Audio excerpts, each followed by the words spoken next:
Dari 33 doa, ini adalah doa yang ke-32. Dan salah satu hal yang terpenting karena kita sedang bicara tentang doa Yesus yang keempat.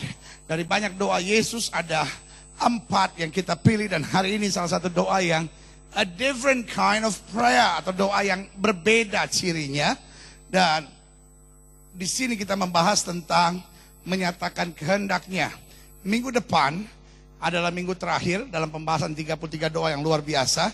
Even though saya tidak bersama-sama dengan saudara, tapi saya dorong setiap saudara hadir. Karena ini membahas salah satu yang paling penting, the prayer of Stephen, atau doa Stefanus, saudara. Dan setelah itu kita masuk pada serial khotbah yang baru, 33 dasar sukacita orang benar. Dan saya berdoa, jemaat yang olehnya Tuhan percayakan untuk saya gembalakan, jemaat yang hidup dengan sukacita. Amin. Right.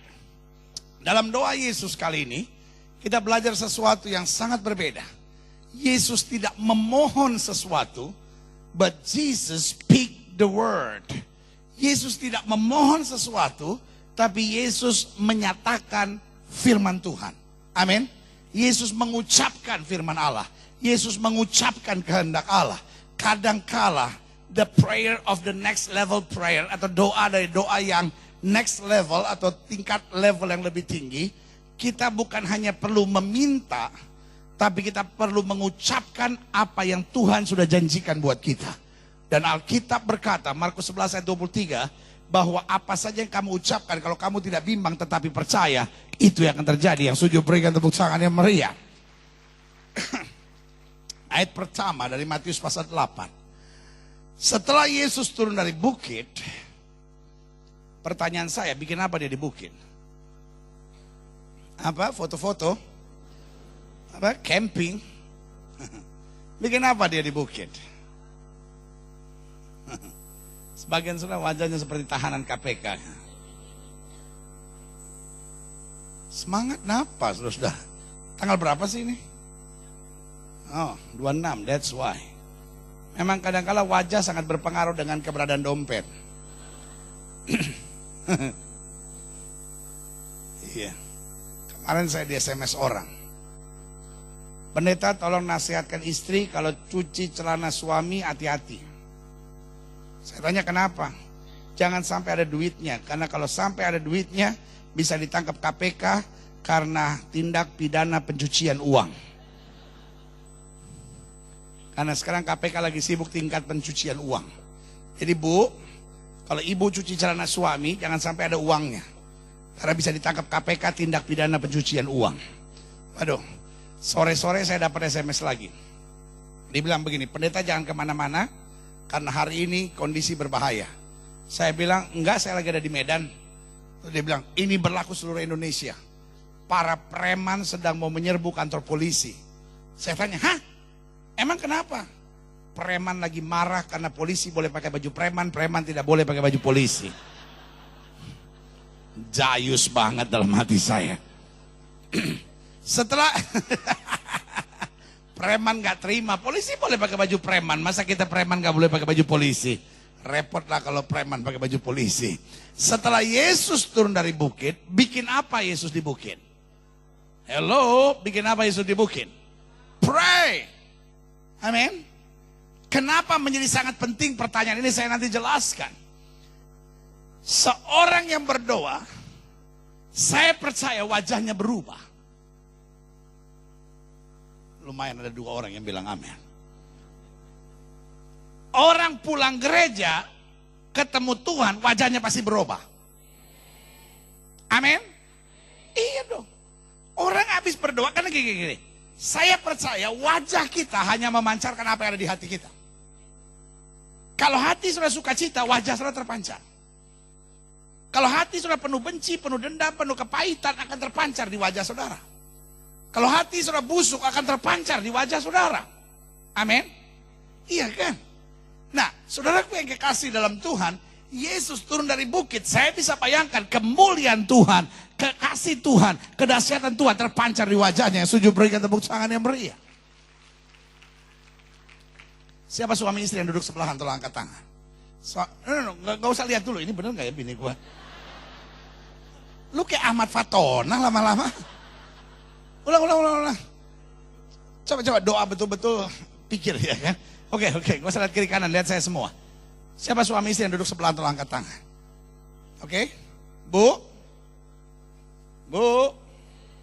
Inang. Bu, coba lihat wajah suami, Bu. Terus suami lihat wajah istri. Masih terpancar kemuliaan Tuhan nggak? Enggak, pendeta, saya kalau lihat istri saya, ketombe saya keluar semua, pendeta. Saya kalau lihat suami saya, pendeta, kudis-kudis saya keluar semua, pendeta. Hei, saudaraku yang kasih dalam Tuhan, saya percaya makin dekat seseorang dengan Tuhan akan terpancar di wajahnya.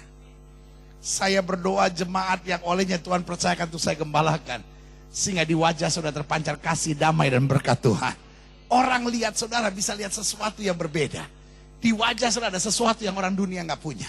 Amin. Jangan wajah saudara, ampun, seperti kayak musang lagi mau kejar ayam gitu. Ya, ada bapak-bapak kalau di mall wajahnya seperti kayak mikrolet cari sewa, nggak boleh ada cewek lewat langsung. Gak usah ketawa Pak, sadar kembali ke jalan yang lurus Pak.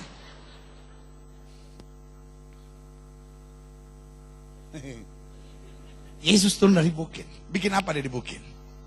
Berdoa. Saya percaya ada kemuliaan Tuhan. Nanti saya jelaskan kenapa perlu saya tanyain itu. Orang banyak berbondong-bondong mengikuti dia. Pertanyaan saya selanjutnya, kenapa orang banyak berbondong-bondong? Yang pertama, karena Yesus menerima semua orang apa adanya tanpa perbedaan. Dia tidak membedakan kaya dan miskin, dia tidak bedakan orang pintar atau orang bodoh, dia tidak bedakan orang terkenal atau orang biasa. Semua diterima apa adanya, karena itu orang banyak berbondong-bondong. Amin. Yang kedua, kenapa orang banyak berbondong-bondong? Karena Yesus punya sesuatu yang orang dunia nggak punya. Murid-muridnya menjelaskan, ahli-ahli Taurat, imam-imam kepala dan ahli-ahli Taurat mengajar dengan kata-kata yang indah, tetapi Yesus mengajar dengan kuasa. Berikan tepuk tangan yang meriah. Yang ketiga, kenapa orang banyak berbondong-bondong? Karena saudaraku yang kasih dalam Tuhan, Yesus bukan hanya memberi aturan, Yesus memberikan jawaban. Amin. Banyak agama hanya sibuk dengan aturan, tetapi Yesus memberikan apa? Jawaban. Nah, kalau gereja hanya kumpulan orang mengajarkan aturan, gereja pun akan ditinggalkan. Tetapi kalau gereja memberi jawaban, gereja memberi jalan keluar, saya percaya orang dunia akan datang cari Tuhan di dalam gereja. Yang setuju berikan tepuk tangan yang meriah. Gereja kita harus kita pastikan bukan tempat untuk bikin aturan, tetapi gereja kita harus menjadi tempat di mana orang menerima jawaban dan jalan keluar. Yang setuju katakan amin. Amin. Kalau kita nginjili orang, pastikan kita bukan mengajarkan aturan, tapi kita memberikan jawaban. Makanya Yesus bilang apa? Akulah jalan dan kebenaran dan hidup. Amin. Yesus nggak bilang akulah hukum, but I am the way. Amin. If you lost the way, I am the way. Kalau kamu nggak punya jalan, kamu kehilangan jalan, aku punya jalan keluar bagimu. Berikan tepuk tangan yang meriah. Makanya setelah Yesus turun dari bukit, orang banyak berbondong-bondong mengikuti dia. Maka, ini dia kuncinya. Datanglah seseorang yang sakit kusta kepadanya. Nah, saudaraku yang kasih dalam Tuhan, sampai di sini sebetulnya tindakan ini sangat berbahaya. Karena orang kusta pada zaman itu adalah orang yang najis. Orang kusta tidak boleh bergaul seperti orang biasa. Dia tidak boleh pakai baju orang biasa, dia harus pakai pakaian yang compang-camping. Rambutnya tidak boleh dipotong, rambutnya harus dibiarkan terurai. Dan tidak boleh disisir, harus dibiarkan berantakan. Dan kalau dia masuk kota atau dia ketemu orang, dia harus tutup mukanya dengan rambutnya dan dia harus berteriak najis, najis, dan najis. Karena bukan hanya orang kusta yang najis, tapi setiap orang yang bersentuhan dengan orang kusta akan menjadi najis. Nah, tindakan ini adalah tindakan yang berbahaya. Kalau dia tiba-tiba datang kepada seseorang, lalu orang itu tidak terima didatangi oleh orang kusta, dia akan lapor kepada imam, dan imam akan memberi putusan bahwa orang ini akan dilempar batu sampai mati. Saudaraku yang kasih dalam Tuhan, berarti waktu dia maju mendapatkan Yesus, ini adalah tindakan yang berbahaya. Seandainya Yesus nggak terima didatangi, Yesus akan lapor kepada imam, dan imam akan menjatuhkan hukuman, dia dilempar batu sampai mati. Tetapi ini yang saya tanya tadi, Yesus turun dari bukit, dia berdoa. Apa yang terjadi? Kenapa orang kusta ini berani? Bukan karena orang kusta ini nekat, Kenapa orang kusta ini berani? Karena dia lihat di wajah Yesus tidak ada penghakiman. Di wajah Yesus tidak ada kejijikan. Di wajah Yesus tidak ada kenajisan. Di wajah Yesus tidak ada kepahitan. Tapi di wajah Kristus terpancar kemuliaan, terpancar kasih, terpancar harapan. Dia tinggalkan kekhawatirannya. Dia datang sujud menyembah. Dia tahu dia akan dapat jalan keluar di dalam Yesus. Berikan tepuk tangan yang meriah. Amin. When your face will shine the glory of God. Waktu wajah saudara memancarkan kemuliaan Tuhan, people will drawn to you. Orang akan tertarik melihat sesuatu. Amin. Karena orang lihat wajah saudara dan berkata, ini orang tidak lebih kaya dari saya. Ini orang juga mungkin tidak lebih cantik dari saya. Ini orang mungkin tidak lebih gagah dari saya. Ini orang mungkin juga tidak lebih terkenal dari saya. Orang ini juga nggak lebih pintar dari saya. Tapi dia punya sesuatu yang saya nggak punya. Amin. Sehingga, saudaraku, orang kusta ini pasti tidak pernah nonton RCTI. Orang kusta ini pasti tidak pernah nonton Seputar Indonesia. Orang kusta ini pasti tidak pernah nonton CNN. Orang kusta ini pasti tidak pernah nonton Breaking News. Tidak pernah nonton TV One atau Metro TV. Dia pasti tidak tahu siapa orang ini. Tapi dari sorot matanya, dia tahu something is about to happen in his life. Sesuatu pasti akan terjadi melalui orang ini. Karena dia lihat ada sesuatu. Sama-sama bilang sama saya, ada sesuatu. Saya percaya orang kalau hatinya bersih, orang lihat wajah saudara sejuk. Pak, pertanyaan saya, istri kalau lihat wajah saudara sejuk, Pak? Atau istri lihat saudara naik darah, Pak? Ya. Bu, suami kalau lihat saudara sejuk, Bu? Iya, pendeta, kalau dia lihat wajah saya sejuk, pendeta. Tapi kalau dia dengar mulut saya, pendeta, langsung ayamnya kumat. Yang ketawa, Bu, sadar, Bu. Ya. Datanglah seorang sakit kusta kepadanya. Lalu sujud menyembah dia dan berkata apa? Tuhan, jika Tuhan mau, Tuhan dapat mentahirkan aku. Penyakitnya adalah apa? Kusta. Dan kusta bukan sebuah penyakit biasa. Kusta adalah penyakit yang bukan hanya sakit, tetapi juga mendatangkan tekanan. Dan yang menarik perhatian saya, orang kusta ini sama sekali nggak mengeluh tentang penyakitnya. Dia nggak bilang, guru saya itu kusta, guru.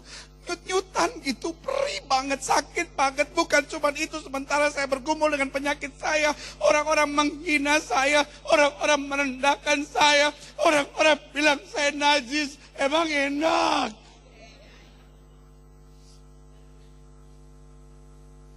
Dia sama sekali nggak mengeluh tentang persoalannya. When you focus on your problem, kalau saudara cuma fokusnya pada masalah saudara, lama-lama saudara jadi orang yang piti gitu, mengasihani diri sendiri. Pendeta, saya tuh udah nggak punya mama lagi gitu, papa saya kawin lagi, saya tuh dibesarkan sama ibu tiri. Galak loh pendeta, sekejam-kejamnya ibu kota, lebih kejam ibu tiri, pendeta. Saya kadang kalau suruh kerja, saya kalau dikasih makan sedikit, saya tuh kadang-kadang pikir gak kuat lagi.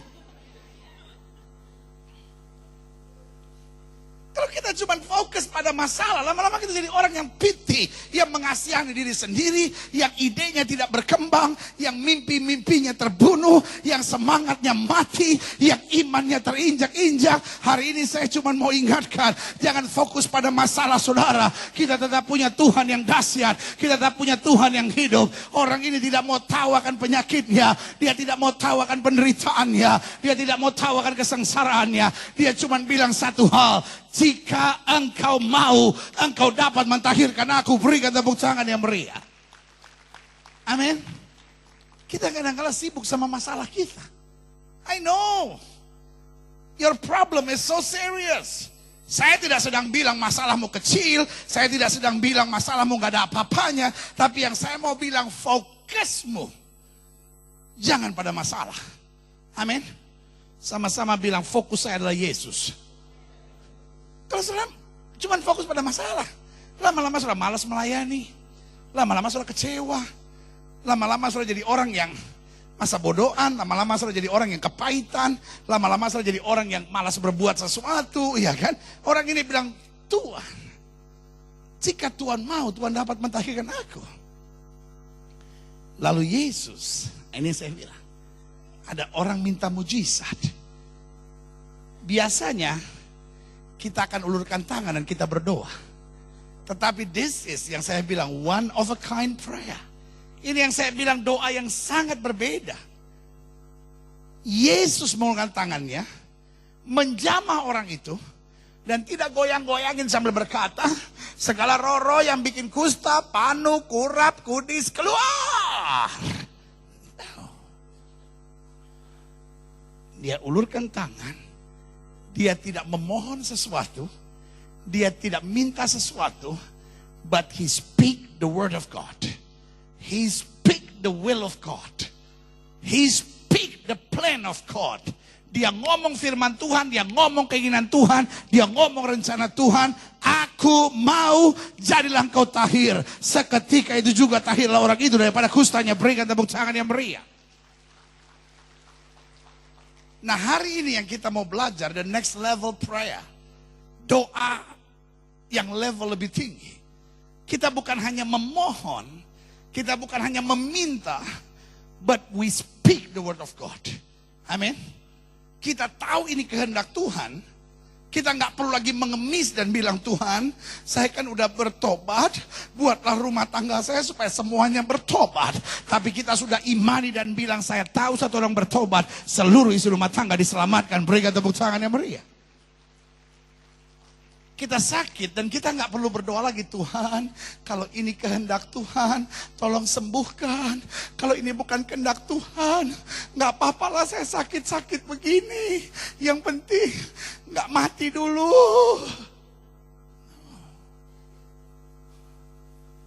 Sickness is never will of God. Sakit tidak pernah merupakan kehendak Tuhan. Waktu kau sakit, kau punya hak untuk berkata, oleh bilur Yesus, saya sudah sembuh. Amin. Tapi kalau penyakitnya masih berasa, I don't care. Saya nggak hidup dengan perasaan, saya hidup dengan firman. Oleh bilur Yesus, saya sudah sembuh. Oleh bilur Yesus, saya sudah sembuh. Oleh bilur Yesus, saya sudah sembuh. Saya udah menikah 4 tahun. Tapi kata dokter, saya nggak bisa punya anak. Tapi kita tahu kehendak Allah. Dari satu kesatuan ilahi akan lahir keturunan ilahi.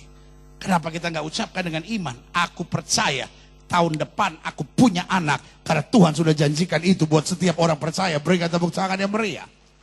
Iya ya. Speak the word of God. Speak your faith. Amin. Jangan sebentar-bentar yang kita ngomong kepahitan kita, masalah kita, stresnya kita, kekhawatirannya kita. Lama-lama yang ada kita makin hari makin lemah. Kita makin hari makin galau.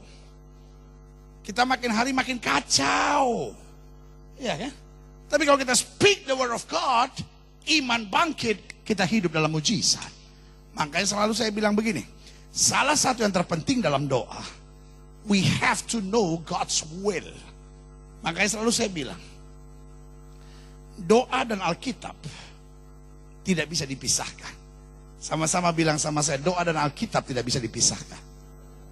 Sama-sama bilang sama saya, doa dan Alkitab tidak bisa dipisahkan. Kalau saya berdoa tapi saya nggak pernah baca Alkitab, akhirnya doa saya aneh-aneh. Ada orang yang doa nyumpain orang. Ada orang yang doa ngutukin orang. Tuhan, dia ngomongin saya, Tuhan, biar kepalanya penuh kudis dalam nama Yesus. Itu doa orang kerasukan setan, saudara-saudara. Orang kalau ngerti firman gak akan naikkan doa kayak begitu. Ya tapi dia udah terlalu nyakitin saya. I don't care. We are the apple of his eye. Kita biji matanya Tuhan. Bukan tugas kita ngurusin orang. Tugas kita cuma jaga hati kita untuk tetap memandang kepada Yesus. Dan selebihnya Yesus yang akan ambil alih persoalan kita. Yang setuju berikan tepuk tangan yang meriah. Tapi pendeta, dia kan udah pacaran 5 tahun sama saya. Tiba-tiba dia putusin saya, pendeta. Kok dia dapat yang lebih cantik, lebih muda dari saya ngerti, pendeta. Pendeta tahu cowok saya selingkuh sama siapa? Sama laki-laki juga, pendeta. Jeruk kok makan jeruk. Saya itu patah hati. Saudara gue yang kasih dalam Tuhan. Kenapa saudara harus jadi patah hati? Kenapa saudara harus jadi kecewa? Jalan kita bukanlah jalan Tuhan, tapi Tuhan tahu yang terbaik buat kita. Daripada udah kawin 12 tahun baru ketahuan dia homipet kayak begitu. Ngerti maksud saya? Belajar hidup ini tenang aja. Pahit boleh pahit, sakit boleh sakit. Tapi Roma 8 ayat 28, Allah turut bekerja dalam segala perkara untuk mendatangkan kebaikan. Yang setuju berikan tepuk tangan yang meriah. Nah, apa yang harus kita mengerti tentang kehendak Tuhan? Lihat 2 Timotius 2 ayat 1-2. Sebab itu, hai anakku, jadilah kuat oleh kasih karunia dalam Kristus Yesus. Apa yang telah engkau dengar daripadaku di depan banyak saksi, percayakan itu pada orang-orang yang dapat dipercaya, yang juga cakap mengajar apa? Orang lain. Amsal 24 ayat 10 bilang, jika engkau tawar hati pada masa kesesakan, jika karena masalah engkau lari dari pelayanan, jika karena persoalan akhirnya engkau kembali ke rumah mertuamu, kembali ke rumah orang tuamu, lalu tinggalkan istrimu, tinggalkan suamimu, kalau lagi ada masalah, engkau lari ke narkoba, engkau lari ke seks bebas, kalau lagi ada masalah, malas ke gereja. Alkitab bilang jika engkau tawar hati pada masa kesesakan, kecillah apa? Kekuatanmu, bukan masalahmu yang terlalu besar, kekuatanmu yang terlalu kecil. Makanya yang pertama saya catat di sini, apa kehendak Tuhan buat kita? Agar kita menjadi kuat. Amin. Jadi kalau sudah ada masalah, jangan, aduh Tuhan saya udah gak kuat Tuhan, aduh Tuhan saya gak kuat Tuhan, aduh saya mampus kalau begini, aduh Tuhan saya udah gak sanggup Tuhan, aduh utang saya terlalu banyak, aduh persoalan bisnis saya udah bertumpuk-tumpuk, aduh saya bisa stres kalau begini, aduh saya bisa mati muda kalau begini. Tetapi kalau ada masalah bertubi-tubi dalam hidup kita, kita cuma bilang, aku tahu aku akan kuat, tangan Tuhan menopang aku, Roh Kudus ada di dalam aku, pasukan malaikat menjaga aku. Berikan tepuk tangan yang meriah buat Tuhan. Sama-sama bilang, saya pasti kuat. Sama-sama bilang, saya pasti kuat. Saya nggak mau tahu siapa orang yang memfitnah saudara. Saya nggak mau tahu badai apa yang sedang menerpa hidup saudara. Tapi saya tahu selama tangan Tuhan pegang kita, kita pasti kuat. Amin. But we have to speak the word. Jangan kita sebentar-bentar, aduh Tuhan saya udah gak kuat, aduh Tuhan saya udah gak sanggup, aduh mati deh saya kalau begini, aduh hancur deh saya kalau begini, aduh masa depan saya berantakan kalau begini. Nope. Kita pasti kuat. Suami istri ada masalah tatap, suami saudara tatap istri saudara dan bilang, sayang apapun yang terjadi kita pasti kuat ya sayang ya. Pasti kuat sayang. Pasti kuat sayang. Jangan ada masalah malah suami tatap istri, gara-gara lu sih, gara-gara lu sih. Istri bilang, kenapa lagi aku? Ya karena lu bikin sial, lu juga bikin sial. On. Justru kalau lagi ada masalah, pegang tangan berdua, tatap-tatapan, bilang, sayang kita memang lagi ada masalah, tapi kita pasti kuat ya sayang. Tuhan bela kita. Iya papa, itu aku bangga dari kamu. Kamu memang gak ganteng, kamu memang gak kaya, tapi iman kamu luar biasa sayang. Aku tidak pernah menyesal menjadi istri kamu. Aku orang yang paling berbahagia di muka bumi. Di tengah masalah pun kamu selalu bisa nguatin aku. Iya sayang, kita pasti kuat.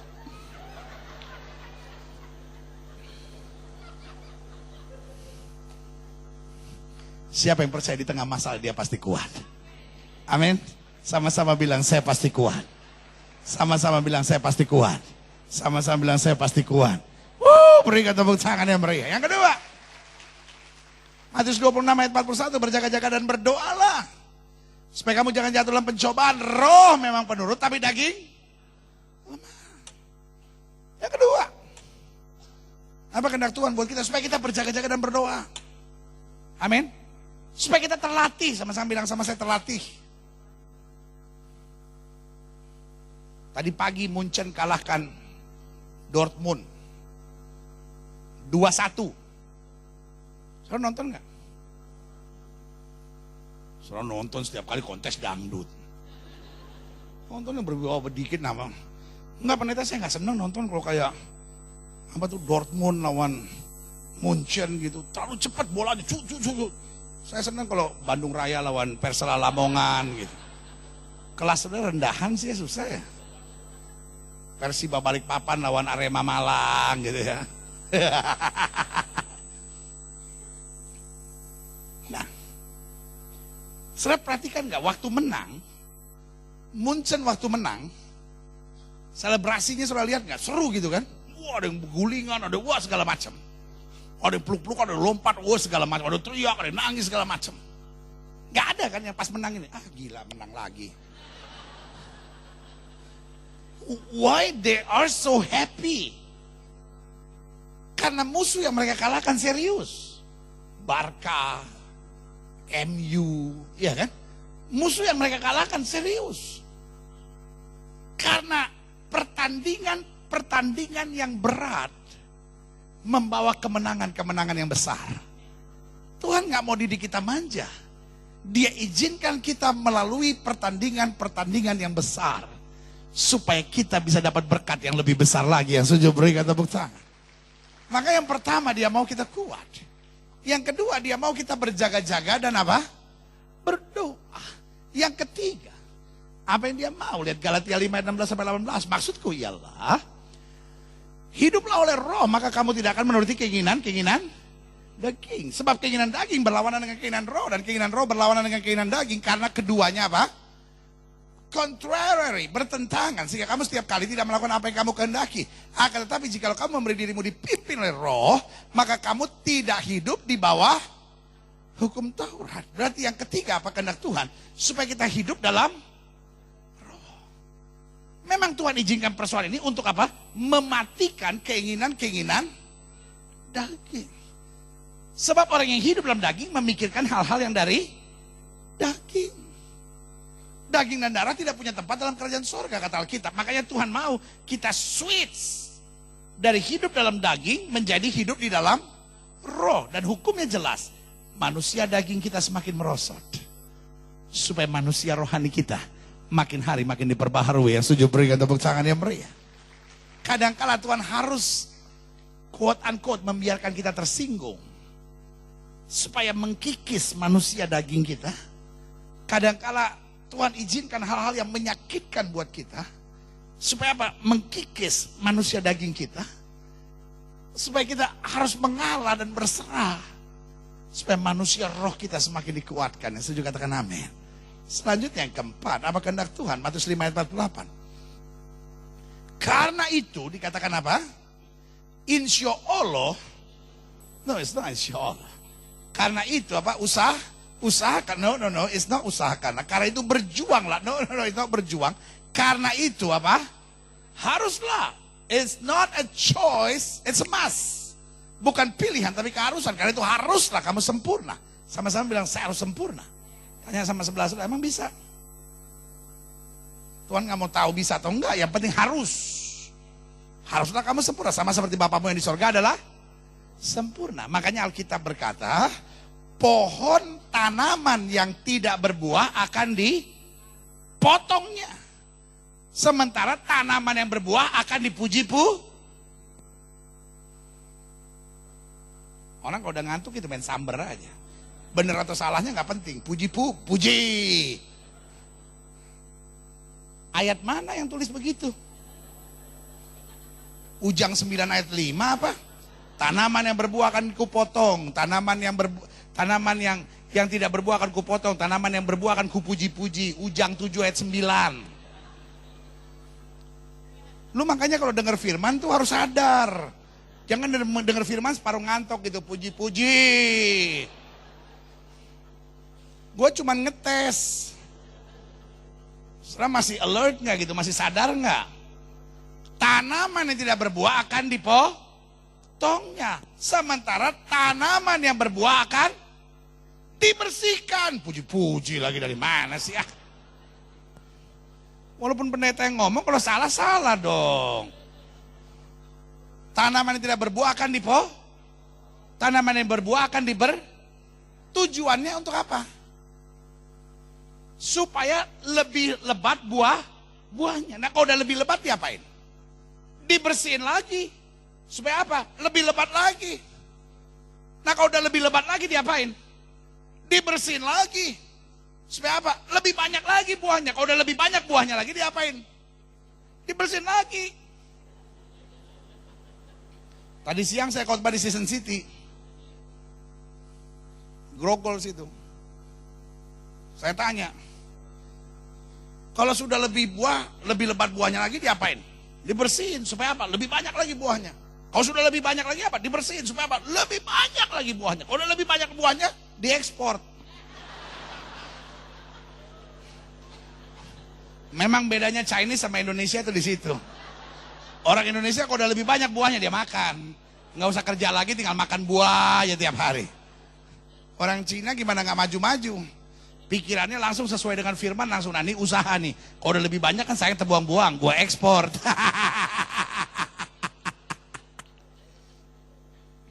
Aduh, semacam. Iya kan? Jadi yang keempat yang Tuhan mau dalam hidup kita apa? Klik. Agar kita menjadi apa? Semakin disempurnakan, ya kan? Yang kelima.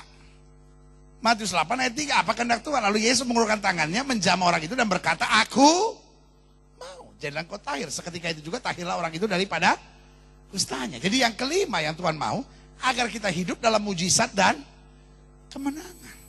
Tuhan tidak halaukan setiap masalah, tapi Tuhan tuntun kita keluar sebagai pemenang. Makanya Alkitab bilang kita lebih daripada orang-orang yang menang. Hidup ini jangan cepat menyerah, Pak. Hidup ini jangan cepat menyerah, adik-adik muda sekalian. Hidup ini jangan cepat menyerah, ibu-ibu sekalian. Hidup ini kalau ada masalah, speak the word. That is your prayer. Doa kita bukan cuma sekedar Tuhan, tolong saya udah gak kuat, Tuhan, tolong saya udah gak sanggup. Jangan sebentar-bentar ngomong kepahitan, saudara, ketakutan, saudara, kekhawatiran saudara. But speak the word. Aku tahu oleh bilur Yesus saya sudah sembuh. Aku tahu aku lebih daripada orang yang menang. Aku tahu Tuhan akan memberikan kemenangan yang gila gemilang. Yang setuju berikan tepuk tangan yang meriah. Tapi suami saya udah selingkuh sama orang, Neta.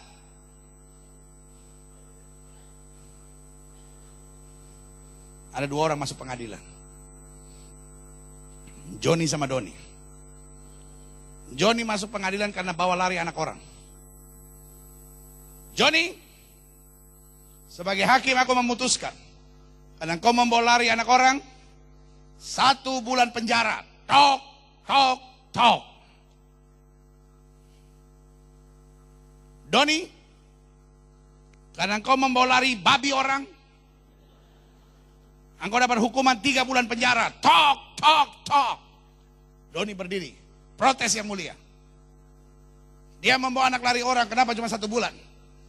Saya cuma bawa lari babi, kenapa 3 bulan? Hakim berkata, keputusan hakim final. Kenapa aku jatuhkan dia 1 bulan? Karena dia setelah bawa lari anak orang, dia bertanggung jawab. Dia kawinin anak itu.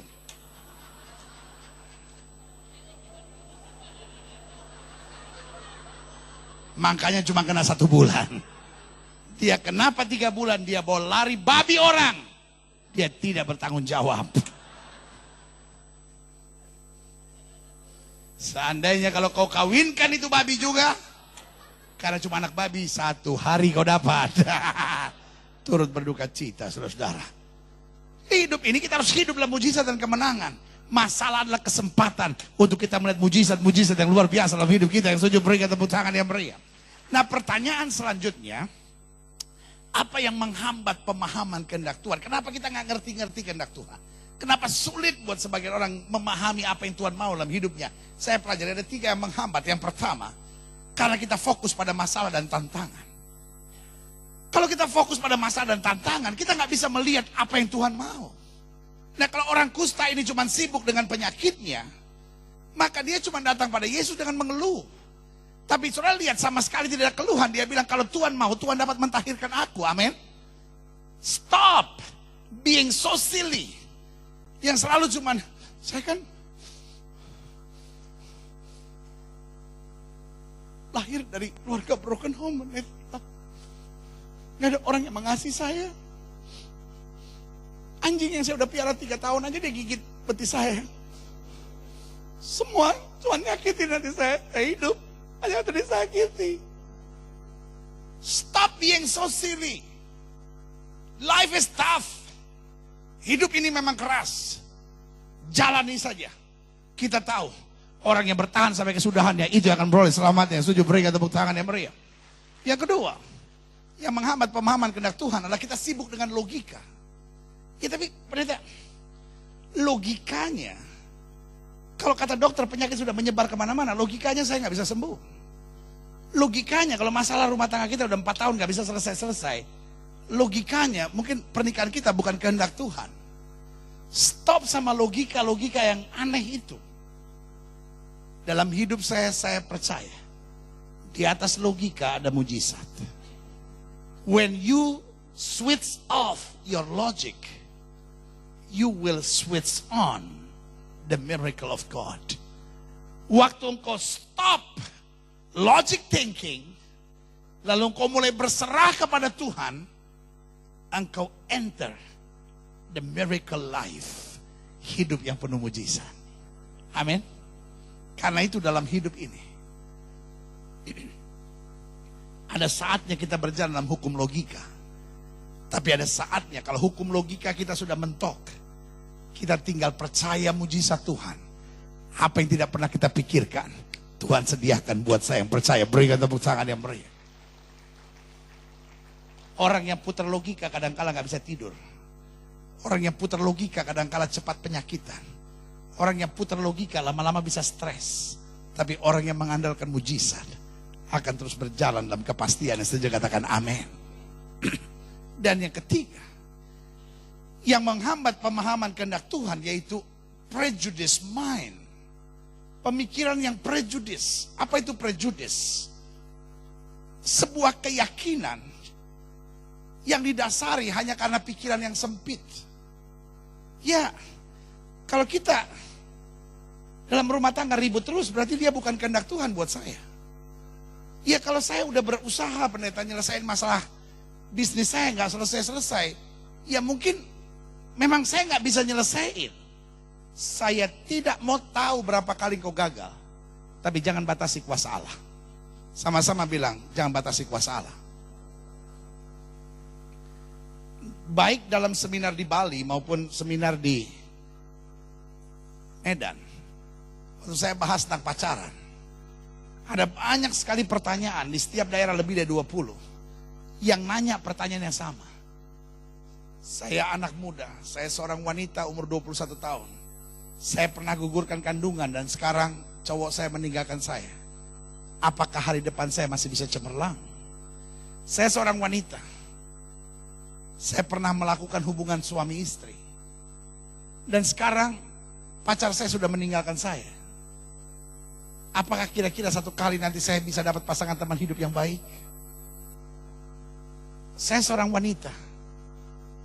Pernah melakukan hubungan seks dengan pacar saya. Lalu sekarang kemudian pacar saya punya perempuan lain. Tapi saya nggak berani putusin dia. Karena saya nggak tahu kalau saya putusin dia nanti bagaimana nasib hidup saya selanjutnya. Jawaban saya semua sama. Jangan bodoh. Jangan punya pikiran sempit. Kalau kamu bertobat, kamu dekat sama Tuhan, minta ampun sama Tuhan. Setan boleh rusak hari kemarin kita. Tapi setan tidak berkuasa untuk hari depan kita yang sudah dipulihkan oleh Tuhan yang luar biasa. Jangan punya pikiran prejudis yang selalu melihat sesuatu dengan otak sempit dan berpikir nggak mungkin. Tapi belajar kita punya pikiran yang luas karena kita percaya Allah kita dahsyat dan luar biasa. Allah dapat mengerjakan jauh lebih daripada apa yang kita pikirkan dan doakan. Yang setuju katakan amin. Nah, kesimpulan terakhir, apa berkat dari orang yang mengerti kehendak Tuhan? Saya pelajari ada 4. Yang pertama, orang yang mengerti kehendak Tuhan, yang pertama tidak mudah diombang-ambingkan. Sama-sama bilang sama saya, tidak mudah diombang-ambingkan. Paulus berkata, aku tahu kepada siapa aku percaya, aku yakin dia berkuasa. Amin. Orang kusta ini, waktu dia mau datang kepada Yesus, pasti ada pikiran pertama yang akan ngomong sama dia. Bagaimana kalau nggak sembuh? Betul? Kadang-kadang kan kita gitu kan? Saya percaya saya mampu bebas rokok dalam nama Yesus. Saya tidak akan merokok lagi. Tiba-tiba ada suara dalam diri kita. Bagaimana kalau ternyata gagal? Saya akan ditolong Tuhan untuk hidup dalam kesucian. Bagaimana kalau gagal? Saya percaya oleh bilur Yesus saya pasti sembuh. Bagaimana kalau nggak sembuh? Iblis ahli mengintimidasi pikiran kita, mencuci otak kita sampai akhirnya kita bingung, bimbang, nggak punya kepastian. Belum lagi, iblis kadangkala ahli juga kirim orang-orang tertentu yang datang kepada orang kusta ini dan bilang, kamu coba datang pada Yesus. Kamu tahu nggak? Kalau nanti kamu diusir apa artinya? Kamu akan dilempar batu sampai mati. Muridnya banyak loh, ada yang namanya Petrus, galaknya minta ampun. Saya kan ada di situ waktu di Yeriko. Pengemis saya disuruh diam sama dia, apalagi lu kusta gitu. Hati-hati lu. Tapi itu yang saya bilang. Orang kusta ini ngerti kehendak Tuhan. Tuhan, jika Tuhan mau, Tuhan dapat mentahirkan aku. Amin. Amin. Dia tidak mau diombang-ambingkan. Dia tetap percaya Tuhan adalah pembelanya yang sujud berikan tepuk tangan yang meriah. Yang kedua, orang yang mengerti kehendak Tuhan akan selalu rindu mengerjakan yang terbaik bagi Tuhan. Amin. Di Manado, hari Selasa dan Rabu, serta di Medan kemarin hari Jumat dan Sabtu, tema khotbah KKR saya sama. Jangan main-main dengan Yesus. Ketika panitia tanya sama saya, tema apa yang cocok untuk KKR kita, saya berdoa dan Tuhan kasih itu buat saya. Karena saya pelajari Medan, Batak, dan Manado, ya kan, banyak Kristen di situ. Tapi saking banyaknya Kristen, akhirnya kita main-main dengan Yesus. Judi juga sambil doa dulu. Betul. Tuhan berilah aku kemenangan hari ini. Kalau perlu sambil judi nyanyi lagu rohani. Isedo ale ale ta. Sambil main judi. Iyas tutu dohot mudarmi. Aduh, darah Yesus. Itu artinya aku sudah disucikan oleh darah Yesus. Darah Yesus. Sama. Orang Manado juga begitu. Main judi sambil nyanyi lagu rohani. Mana ada sobat lagi. Lewat ngana.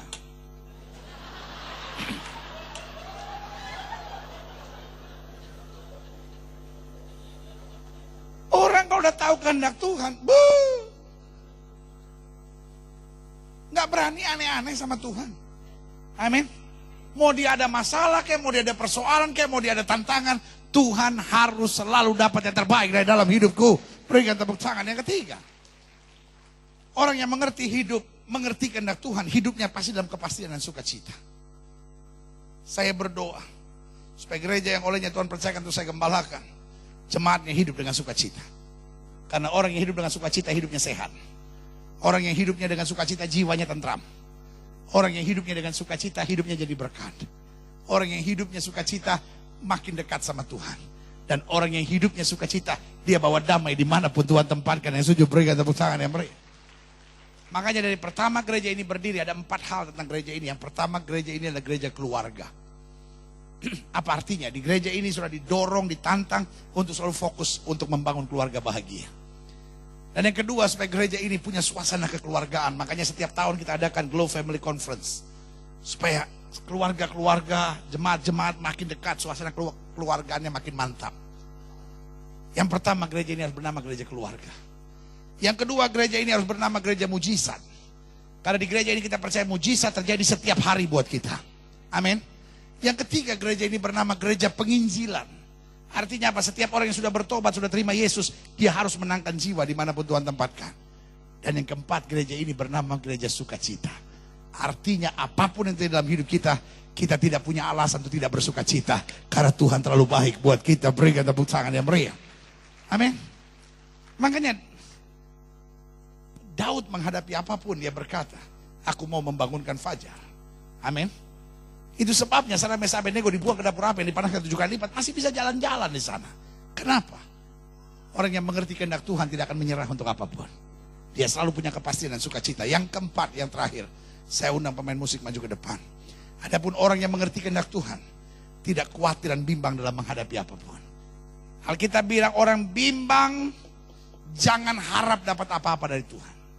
Alkitab berkata dari kekhawatiran, apakah kita dapat menambah sehasta saja dari jalan hidup kita. Artinya khawatir dan bimbang hanya membuat kita sibuk, tetapi tidak mengerjakan sesuatu yang positif dalam hidup kita. Orang bimbang adalah orang yang panik. Orang bimbang adalah orang yang kelihatannya sibuk, tapi apapun yang dia buat, hidupnya hanya berakhir pada kesengsaraan. Daud bilang begini, bersama Allah akan kita lakukan perbuatan-perbuatan yang gagah perkasa. Artinya apa? Kita nggak mau tahu apa yang di depan kita. Tapi kita tahu sama siapa kita sedang berjalan. Dan dia sumber kekuatan dan kemenangan kita. When you pray, engkau gak perlu sekedar hanya memohon sesuatu. Tapi kadangkala when you know the perfect will of God, waktu engkau sudah tahu ini kehendak Tuhan, you just speak the word. Ucapkan firman, aku tahu rumah tanggaku dipulihkan. Aku tahu anak-anakku luar biasa. Aku tidak akan turun tapi naik, tidak menjadi ekor, dipimpin menjadi kepala. Berikan tepuk tangan yang meriah. Saya undang kita semua bangkit berdiri. Haleluya. Engkaulah Tuhan,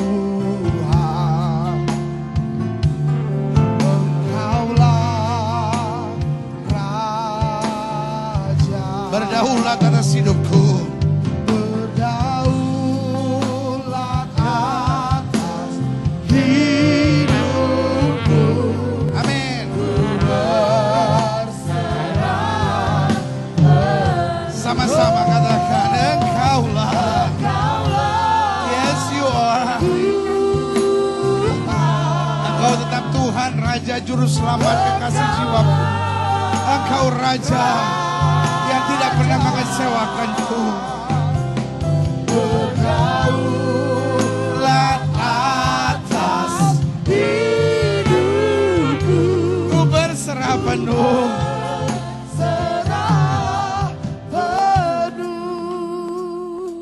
Jangan biarkan pikiran-pikiran prejudis akhirnya menyengsarakan hidup saudara. Jangan biarkan logika-logika menghambat saudara untuk meraih mujizat. Bukan berarti logika keliru, tapi di atas logika masih ada mujizat. Kenapa kau harus batasi kuasa Allah?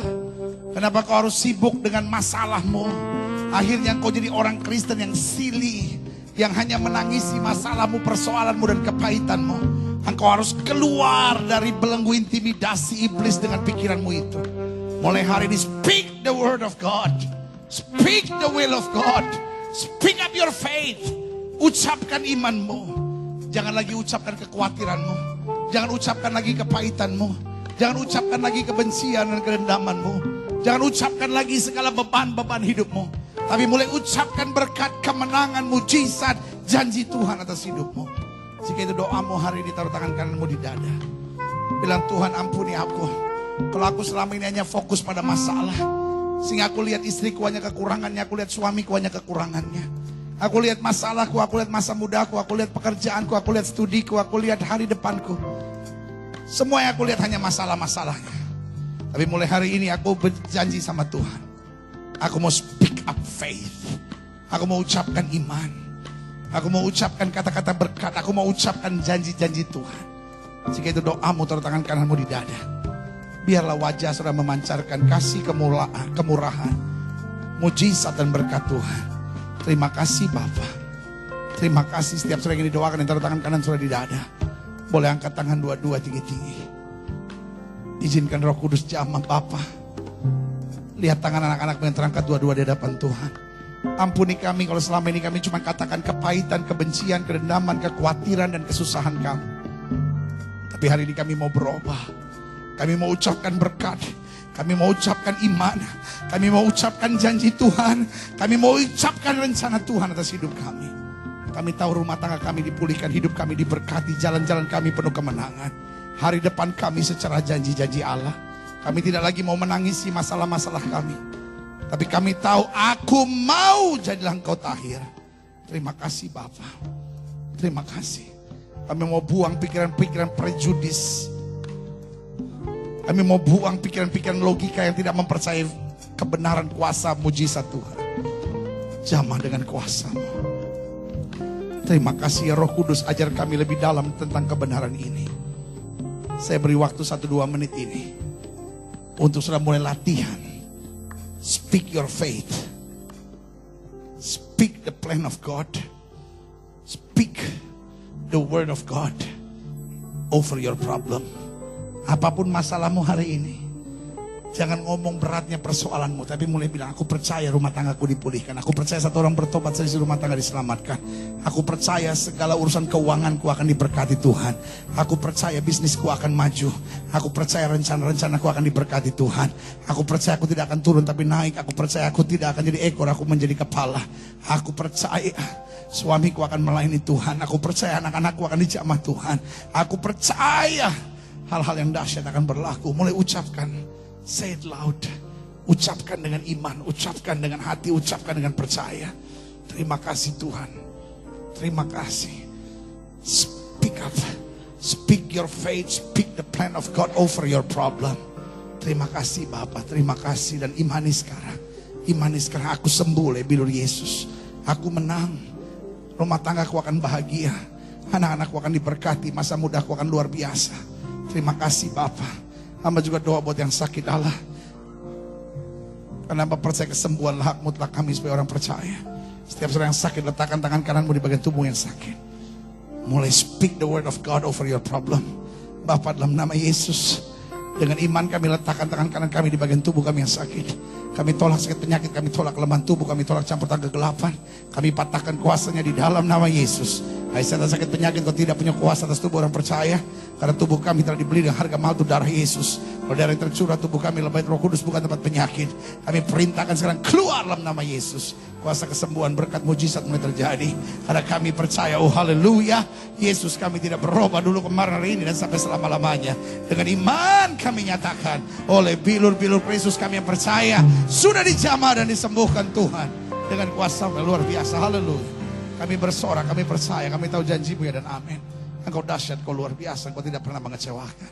Thank you, thank you, thank you Father. Bersyukur, bersyukur hamba mengasihi jemaatmu satu persatu. Apa yang Tuhan taruh di hati hamba, sudah hamba sampaikan bagi umatmu. Hamba doa firman termeterai. Hidup mereka diberkati, jalan mereka penuh mujizat. Dan mereka melakukan firman dan melihat kehendak Tuhan dinyatakan. Saudaraku, as your pastor, sebagai gembala saudara, saya hanya ingatkan sekali lagi. Jangan cuma ngomong kepahitan saudara, kebencian saudara, ketakutan saudara, kekhawatiran saudara. Mulai hari ini speak the word of God. Mulai hari ini speak the will of God. Speak your faith. Ucapkan dengan iman. Apa saja yang kau ucapkan, kalau kau tidak bimbang tapi percaya, itu akan terjadi. Amin. Angkat tangan kita dua-dua, bersyukur pada Tuhan. Sama-sama katakan dengan iman.